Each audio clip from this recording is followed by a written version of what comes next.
ఇప్పుడు ఒక దారికి వచ్చినాయి. అటు పక్కన ఆ, లడ్డూ కల్తీ నిజం, కానీ దాంట్లో కొవ్వు పదార్థాలు ఏదైతే పంది మాంసమో ఆవు మాంసమో లేకపోతే కనుక చేపలదో కాదు అన్నటువంటి రూట్లోకి ఈవెన్ కూటమి నాయకులు కూడా ఒక పక్కన కొంతమంది, ఒక పక్కన లేదు లేదు ఉన్నాయి అని చెప్పే ప్రయత్నము చేస్తున్నారు. సరే, అది పక్కన పెడితే ఏదైతే వైవి సుబ్బారెడ్డి, దీని మీద వైవి సుబ్బారెడ్డిని టార్గెట్ చేసిన వేళ నేను ఏ తప్పు చెయ్యలేదు అంటూ ఆయన మీడియా ముందుకు వచ్చారు. అట్ ద సేమ్ టైం అసలు తనిఖీ చేయించిందే నేను ముందు అన్నటువంటి పాయింట్ చెప్పుకొచ్చారు. తనిఖీ నేనే చేయించాను, ప్లస్ అసలు నేనే తప్పు చేస్తుంటే సిబిఐ విచారణ నేనే ఎందుకు కోరతాను, నేను కోరిన మీదటే కదా సిబిఐ విచారణ వేసింది అన్నటువంటి పాయింట్ కూడా రైట్ చేసుకొచ్చారు. తద్వారా ఈ వ్యవహారానికి సంబంధించి అక్కడ కల్తీ జరిగి ఉండొచ్చు, బట్ మాంసాహారము లేకపోతే మాంసపు నూనెలు కాదు.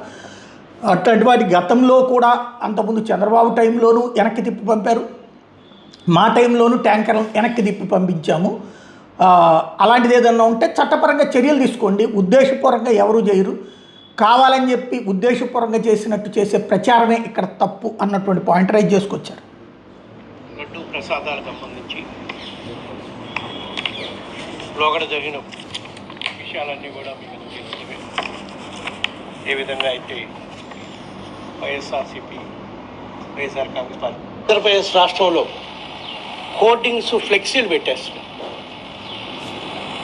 వైసీపీ హయాంలో జంతు కొవ్వు కలిపిన కల్తీ నెయ్యి వాడారు, ఇన్ని లక్షల లడ్లు తయారు చేశారు, ఇన్ని కోట్ల లడ్లు తయారు చేశారు, ఇంత అవినీతికి పాల్పడ్డారు. సుప్రీంకోర్టు చెప్పింది ఏంటి, మనం చేసింది ఏంటి? సిట్ ఏం చెప్పింది? జంతు కొవ్వు లేదని చెప్పి సిబిఐ స్పష్టంగా చెప్పినా కూడా ఈ విధంగా ఫ్లెక్సీలు వేసి దుష్ప్రచారం చేయటం అంటే వైఎస్ఆర్ కాంగ్రెస్ పార్టీకి కుట్రపూరితంగా ఆ నెపం అంటగట్టాలనే దుర్దృష్టంతోనే ఈ కూటమి ప్రభుత్వం పెద్దలు చేస్తున్నారనేది క్లియర్గా అర్థమవుతుంది. ఆ ఫ్లెక్సీలు ఒకవేళ మాకు తెలిసిన కాడికి అన్ని చోట్ల ఫ్లెక్సీలు పెట్టిన వాళ్ళు తెలుగుదేశం కార్యకర్తలే వాళ్ళే పెడుతున్నారు. బట్ వాళ్ళు పెట్టలేదు అనుకోండి, పోలీసులు తీయించాల్సిన బాధ్యత ప్రభుత్వంపై లేదా? ఎందుకంటే సిటిజీ రిపోర్ట్ ప్రకారం జంతు కొవ్వలేదని చెప్పారు కదా. సో ఇవన్నీ ఇట్లా ఉంటే అది జరగకుండా ఈ వారం రోజుల నుంచి క్యాబినెట్ మీటింగ్ అయిన దగ్గర నుంచి దుష్ప్రచారం చేయటం, నన్ను, బోర్డు సభ్యుల్ని, మా పార్టీని, మా పార్టీ అధ్యక్షుడు జగన్మోహన్ రెడ్డి గారిని మళ్ళా మా మీద దుష్ప్రచారం చేసే కార్యక్రమం చేస్తున్నారు. ఇప్పుడు కూడా నిన్న జరిగిన క్యాబినెట్ మీటింగ్ తర్వాత మంత్రులు మాట్లాడతారు. వాళ్ళు మాట్లాడిన కొన్ని ప్రధాన అంశాలకు నేను చెప్తాను. 2024లో చంద్రబాబు నాయుడు గారు ఆ విధంగా మాట్లాడటానికి కారణం ఎన్డీడీబీ కాల్ఫ్ రిపోర్ట్ ఇచ్చింది. ఆ రిపోర్ట్లో క్లియర్గా జంతు కొవ్వు కానీ ఫిష్ ఆయిల్ కానీ ఉందని చెప్పారు అని చెప్తున్నారు. ఇదే ఎన్డీడీబీ రిపోర్ట్ వాళ్ళు చెప్పారు. దీంట్లో లాస్ట్ పేజీలో ఇందాక వాళ్ళ ప్రెస్ మీట్లో కూడా ఈ చూపించినట్టున్నారు. ఇవి ఎస్ వాల్యూస్ ఉంటే ఎస్ వాల్యూస్ ప్రకారం సో ఉన్నాయని చదువుతాను.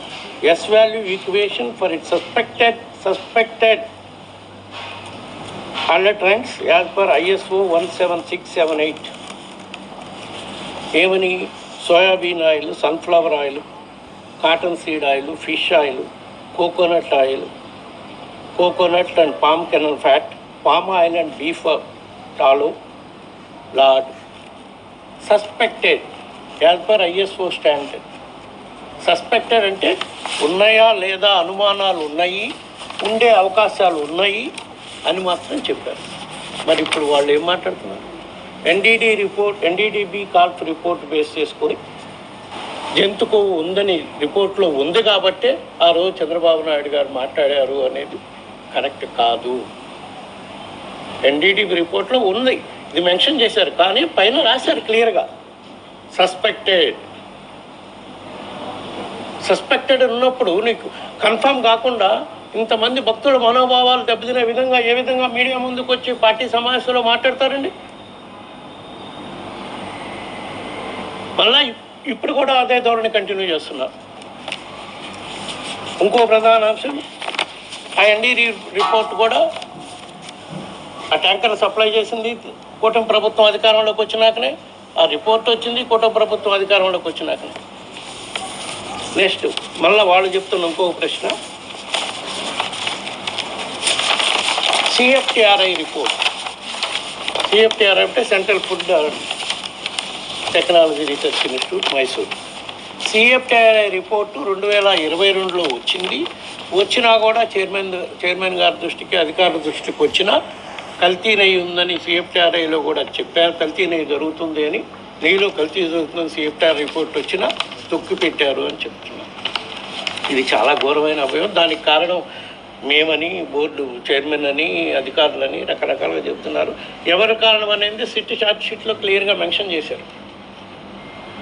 ఎందుకంటే ఈ సిఎఫ్టిఆర్ఐ గురించి మాట్లాడుకునేటప్పుడు అసలు సిఎఫ్టిఆర్ఐకి శాంపిల్స్ పంపించాలని రాసింది నేను.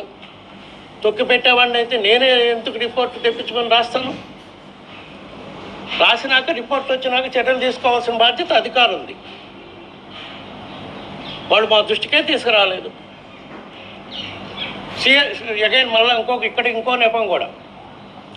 ఈరోజు నిన్న మంత్రులు మాట్లాడుతూ సిఎఫ్టిఆర్ఐ రిపోర్ట్లో కూడా జంతు కొవ్వు ఉందని మెన్షన్ చేశారని.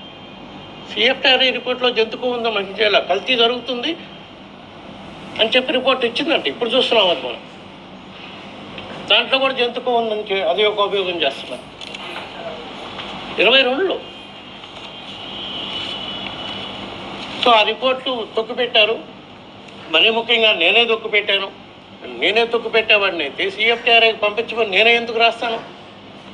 నాకు వచ్చిన కంప్లైంట్ ఇనానిమస్గా ఎవరో పంపించిన కంప్లైంట్ మీద నేను దాని మీద సిఎఫ్టిఆర్ఐ పంపించమని రాసి సంతకం పెట్టాను. ఎందుకంటే అధికారులు కానీ దానికి సంబంధించిన డిపార్ట్మెంట్ హెడ్స్ కానీ తాత్సారం చేస్తారేమో. వచ్చినాక ఆ రిపోర్ట్ మీద చర్యలు తీసుకున్నారో లేదో అది అధికారులను అడగాలి.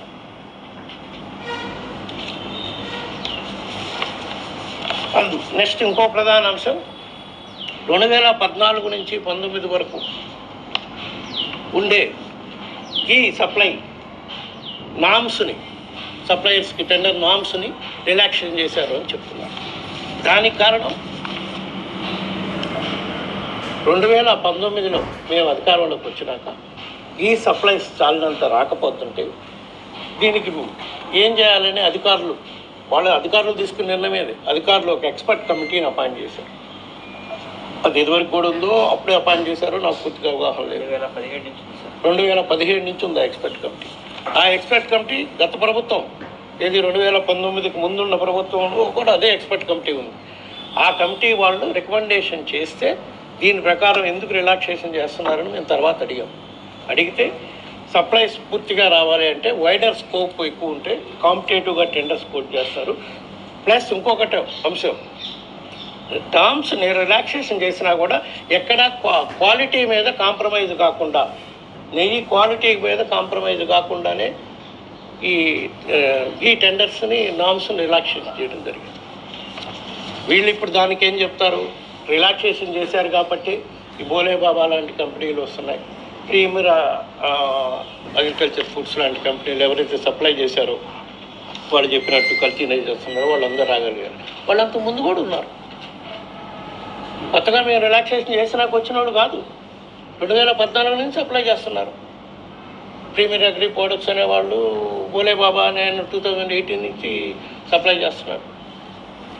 సో ఆ ఆరోపణ కూడా వాళ్ళు చేస్తున్న ఆరోపణ నిరాధారమైన ఆరోపణ. ప్లస్ ఇంకొకటి కూడా చెప్పారు, ఒక అధికారులు బ్రీఫ్ చేసింది ఏంటంటే ఎక్స్పర్ట్ కమిటీ వాళ్ళు ఇచ్చిన రిపోర్ట్లు ఈ మధ్య చాలా చిన్న కంపెనీలు కూడా వస్తున్నాయి. ఘీ మ్యానుఫ్యాక్చరింగ్కి పాలలో ఫ్యాట్ తీసినాక ఫ్యాట్ అమ్ముతారు కొన్ని డైరీస్ వాళ్ళు, చిన్న డైరీస్ వాళ్ళు.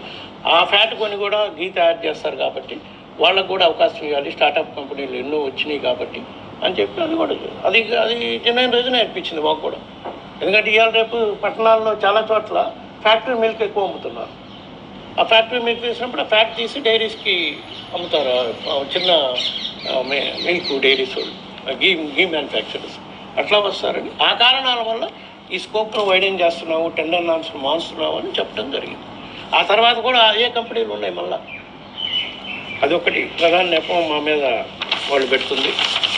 ఇంకో అంశం, దాన్ని ఇప్పుడు ప్రధానంగా మా మీద ఎందుకు అభియోగం చూపిస్తున్నారు, మీరు రిలాక్సేషన్ చేశారు కాబట్టి, మీకు వేరే దురుద్దేశాలు ఉన్నాయి కాబట్టి బోలే బాబా లాంటి వాళ్ళని తీసుకురావడానికి దానికోసమని వాళ్ళతో మీరు కమిషన్లు మాట్లాడుకున్నారని, వాళ్ళు కమిషన్లు ఏంటంటేనే మీరు ఇవన్నీ చేశారని, అది ఆ ఆరోపణ నిరాధారమైంది.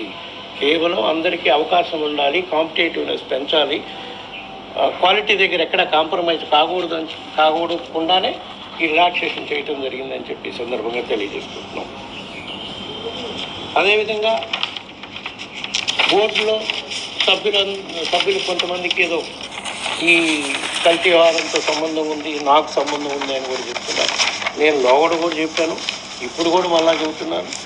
ఈ నెయ్యి కల్తీలోనే కాదు, టీటీడీకి సంబంధించి ఎటువంటి పర్చేజ్ అంశంలో కానీ, ఏ కాంట్రాక్ట్ అంశంలో కానీ నేను ఎక్కడా ఒక్క అవినీతికి నేను పాల్పడలేదు. దానికోసం నేను దేవుడి దగ్గర ప్రమాణం చేయడానికి కూడా సిద్ధంగా ఉన్నాను. ఏ సత్య శోధన పరీక్షకైనా కూడా నేను సిద్ధమే. నా మీద అట్లాంటి ఆరోపణలు చేస్తే మళ్ళా నేను దాన్ని న్యాయపరంగా ఏ విధంగా చర్యలు తీసుకోవాలో కూడా చూస్తాను. ఇంకొక అంశం, సిఎఫ్టిఆర్ఐ రిపోర్ట్ వచ్చినాక తొక్కిపెట్టారు. తొక్కిపెట్టి తర్వాత బోలేబాబాని మళ్ళా బోలేబాబాని తెచ్చింది మేమే అని చెప్తున్నారు. బోలేబాబా వాళ్ళు ఏదో మా చిన్నప్పన్న నా పిఏ అని చెప్పుకొని వాళ్ళతో ఏదో మాట్లాడండి. నేను ఇప్పటికి 10 సార్లు క్లియర్ చేయడం జరిగింది. సిట్ వాళ్ళకు కూడా నేను క్లియర్ చేయడం జరిగింది. నేను చెప్పిన సిట్ వాళ్ళు కూడా క్లారిఫికేషన్ తీసుకున్నారు. చిన్నప్పన్న నా పిఏ కాదు. 2014 నుంచి 19 వరకే నా పిఏ ఉన్నాడు. 18 వరకే. 19 నుంచి ఏపీ భవన్లో లైజన్ ఆఫీసర్గా పనిచేశాడు. తర్వాత వివిధ ఎంపీల దగ్గర కూడా ఏదో కొంత పనిచేశాడని నాకు ఈ సాక్షాత్కారం వచ్చింది. అది కూడా నేను సిట్టు వాళ్ళకి ఇవ్వటం జరిగింది. వీళ్ళు చెప్పినట్టు బోర్డులు సభ్యులు కానీ, నేను కానీ, మమ్మల్ని అందరినీ కూడా సిట్టు వాళ్ళు ఎంక్వైరీ చేశారు కదా. నన్ను కానీ, భూమన కరుణాకర్ రెడ్డి కానీ, చెవిరెడ్డి భాస్కర్ రెడ్డి కానీ అందరినీ ఎంక్వైరీ చేశారు. మా ఇన్వాల్వ్మెంట్ ఏమైనా ఉంటే వాళ్ళు సిట్ రిపోర్ట్లో రాశారు కదా. వాళ్ళు క్లియర్గా చెప్పారు, ఇది కల్తీ జరిగింది, కల్తీ జరిగిన దానికి వీళ్ళు ప్రధానమైన బాధ్యులు ఇంతమంది ఉన్నారు అని చెప్పి వాళ్ళు అక్యూజ్డ్ లిస్ట్ కూడా చేశారు. ఇప్పుడు దానికి మళ్ళీ వీళ్ళు వేరే కమిటీ వేయాలని, ఏ కమిటీ అని వేసుకోమండి, అక్కడ ఏమో. ఇది అసలు నిజాల్ని నిర్మోహమాటంగా చెప్పుకొచ్చారు. ఏదైతే అధికారులు చేశారు, అధికారులు చేసిన దాన్ని ఇక్కడ రాజకీయం చేస్తున్నారు. ఇక్కడ మాంసాహారపు కల్తీ అన్నది తప్పు, నెంబర్ 1. నెంబర్ 2 వచ్చేటప్పటికి కావాలని మతపరంగా విద్వేషంతో క్రైస్తవుడైనటువంటి జగన్మోహన్ రెడ్డి కల్పించాడన్నది తప్పు. ఇవి 2 రాజకీయంగా చేసిన ఆరోపణలు. వాస్తవంగా అయితే కనుక అధికారులు రిలాక్స్ చేయమని ప్రపోజ్ చేసినప్పుడు కాదు అని చెప్పడానికి బోర్డుకి ఏముండదు, ఆటోమేటిక్గా అమలు చేస్తారు. అందులో ఎక్స్పర్ట్ కమిటీ అంతకుముందు పెట్టినటువంటిదే. దాంట్లో వాళ్ళు కల్తీ జరిగిందన్న సందేహం రాగానే నేరుగా రాసింది, దాని మీద ఎంక్వైరీ చేయమని రాసిందే నేను, చేయించిన తర్వాత రిపోర్ట్ మా ఎదురుగుండా పెట్టలేదు అంటే అక్కడ తొక్కి పట్టింది అధికారులు. ఇప్పుడు సిట్టు అధికారుల మీద కేసులు పెట్టింది, అరెస్టులు చేసింది. ఇందులో రాజకీయం ఎక్కడ ఉంది అన్నటువంటి పాయింట్ ప్రధానంగా సుబ్బారెడ్డి తీసుకొస్తుంది. మరి దీన్ని రాజకీయంగానే చూడాలా, లేకపోతే ఉద్దేశపూర్వకంగా చేసినట్టుగా చూడాలా? ఏంటంటే సిట్ అయితే ఉద్దేశపూర్వకం అని చెప్పలేదు, అందుకనే ఇప్పుడు వీళ్ళు అటుకు తీసుకెళ్లే ప్రయత్నం చేస్తున్నారని ఆయన వాదన.